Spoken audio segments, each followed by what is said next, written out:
राजस्थान का अपवाह तंत्र और इसमें राजस्थान की प्रमुख नदियों के बारे में आज हम पढ़ रहे हैं। पहली नदी हम लेते हैं लूणी। लूणी नदी अजमेर के नाग पहाड़ से निकलती है।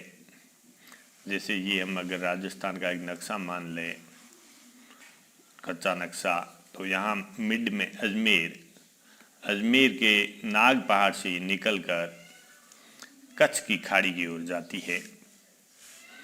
तो ये शुरुआत अजमेर में हुई नाग पहाड़ से, फिर नागौर के बाद पाली, फिर जोधपुर से बाड़मेर, जालोर और जालोर से गुजरात के बाद ये कच्छ के रण में विलुप्त हो जाती है। लेकिन यदि ज़्यादा पानी आ जाता है तो ये कच्छ की खाड़ी में गिरती है। कच्छ की खाड़ी से संबंधित सवाल परीक्षा में अक्सर पूछा जाता है। कच्छ की खाड़ी में कौन सी नदी गिरती है? आपको याद होना चाहिए लूणी नदी। और भी कुछ नदियां गिरती हैं, लेकिन आगे हम जब पढ़ेंगे तो इस पर चर्चा करेंगे।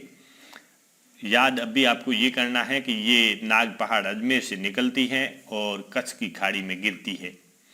इसकी कुल लंबाई 500 में 5 कम, 500 में से 5 कम यानी 495 किलोमीटर है। ये बरसाती नदी है।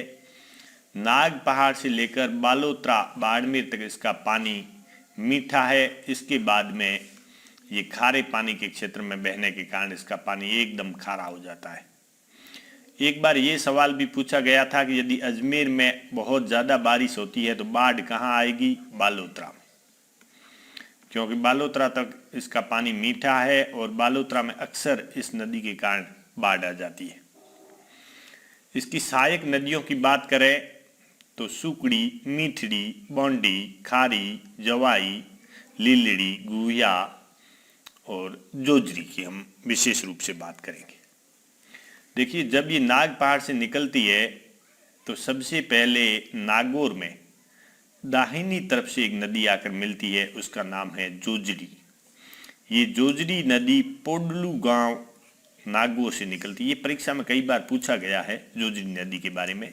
ये एकमात्र नदी है जो राइट साइड से आकर, दाहिनी तरफ से आकर इस नदी में मिलती है। और ये एकमात्र लूणी की सहायक नदी है जिसका उद्गम अरावली की पहाड़ियों से नहीं है। ये दो सवाल आप अच्छी तरह से याद कर लें जोजरी के बारे में। जोजरी भी लिखा हो सकता है या जोजड़ी भी लिखा हो सकता है। इसके बाद में अगला सवाल है, सुकड़ी नदी पाली से आती है। इस सुकड़ी नदी पर एक बांध बनाया गया है, बांकली बांध। ये बांकली गांव में बनाया गया है, इसलिए इसका नाम बांकली बांध है। ये सुकड़ी नदी पर है। इसके बाद अगली नदी है बांडी। ये बांडी नदी भी पाली से आकर मिलती है और इस बांडी की सहायक नदी है गुहिया। ये गुहिया नदी बांडी की सहायक है। फिर बांडी आकर लूणी में मिलती है। और लूणी में एक मुख्य नदी मिलती है जवाई। ये जवाई नदी पाली का बाली, जहाँ से भैरव सिंह शेखावत खड़े होते थे, बाली के गोरिया गांव से निकलती है। ये बाली वहाँ की तहसील है पाली की।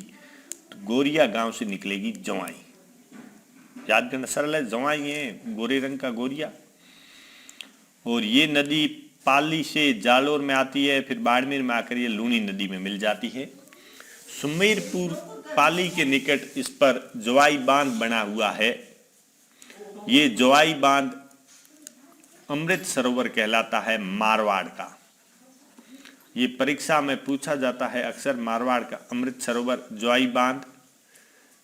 और ये लूणी नदी से संबंधित सवाल थे जो हमने सभी क्लियर कर लिए हैं।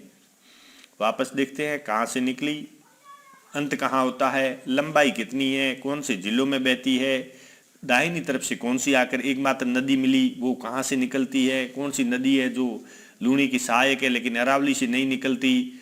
इसके बाद इसकी सहायक नदियों के आपको नाम याद होंगे। बांकली बांध कौन सी नदी पर बना है, और बालोतरा तक इसका पानी मीठा है। बालोतरा वाली बाढ़, क्योंकि ये नदी का जो क्षेत्र है ये हवा के कारण इसमें नदी क्षेत्र भर जाता है, तो ये नदी अक्सर बाढ़ लाती है।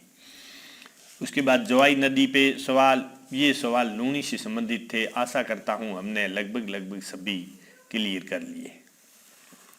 2003 आरएस में एक सवाल पूछा गया था कि अपवाह तंत्र के आधार पर राजस्थान की सबसे बड़ी नदी कौन सी है, उसमें बनास भी ऑप्शन था और लूनी भी था और उसका सही उत्तर लूनी आया था। हालांकि इस सवाल में बाद में कई सारे विवाद हुए और अभी हम उसकी चर्चा नहीं करेंगे, आगे बड़े स्तर पर करेंगे। एक और नदी लेते हैं घग्गर। दूसरी नदी घग्गर। घग्गर हिमाचल प्रदेश की शिवालिक की पहाड़ियों से निकलती है। आपको ये चीज तो जरूर याद करनी है कि पहाड़ नदी निकलती कहाँ से। लूनी हमने पढ़ा था नाग पहाड़ से, ये शिवालिक की पहाड़ियां हिमाचल प्रदेश से। इसे मृत नदी कहते हैं क्योंकि जैसे मर गई हो। ये सरस्वती भी इसका दूसरा नाम हो सकता था कि यहाँ सरस्वती नदी बहती थी। ये हनुमानगढ़ की टिब्बी तहसील के पास तलवाड़ा गांव है, वहां से राजस्थान में प्रवेश करती है और भटनेर दुर्ग के आसपास, आप जानते हैं भटनेर दुर्ग हनुमानगढ़ में है, तो इस भटनेर विलुप्त हो जाती है। लेकिन यदि ज्यादा पानी आए, वर्षा ज्यादा हो, तो ये सूरतगढ़ और अनूपगढ़ गांवों तक पहुंच जाती है। इस नदी में भी अक्सर बाढ़ आती रहती है क्योंकि ये हम जानते हैं कि रेगिस्तानी क्षेत्र है। ये शायद वैदिक काल में सरस्वती नदी यहीं बहती थी। पाकिस्तान में इसी पर फोर्ट अब्बास बना हुआ है बांध, और इसे राजस्थान में स्थानीय भाषा में हकरा कहते हैं। ये घग्गर के बारे में सवाल बनते थे, इससे बाहर शायद ही सवाल बने। तीसरी नदी हम लेंगे पश्चिमी बनास। ये बनास नहीं है, ध्यान देना, पश्चिमी बनास की हम बात करते हैं। नया सनावरा गांव सिरोही में अरावली की पहाड़ियों से निकलती है, क्योंकि हम जानते हैं कि पूरा सिरोही अरावली की पहाड़ियों में स्थित है। नया सनावरा गांव से निकलती है पश्चिमी बनास, फिर यहां से ये गुजरात में प्रवेश कर जाती है और लिटिल रन, जिसको कच्छ का रण कहते हैं, उसमें ये जाकर समाप्त होती है। इसकी सहायक नदी सुकली या सिप्पू एकमात्र है और गुजरात का डीसा शहर इस नदी के किनारे बसा है।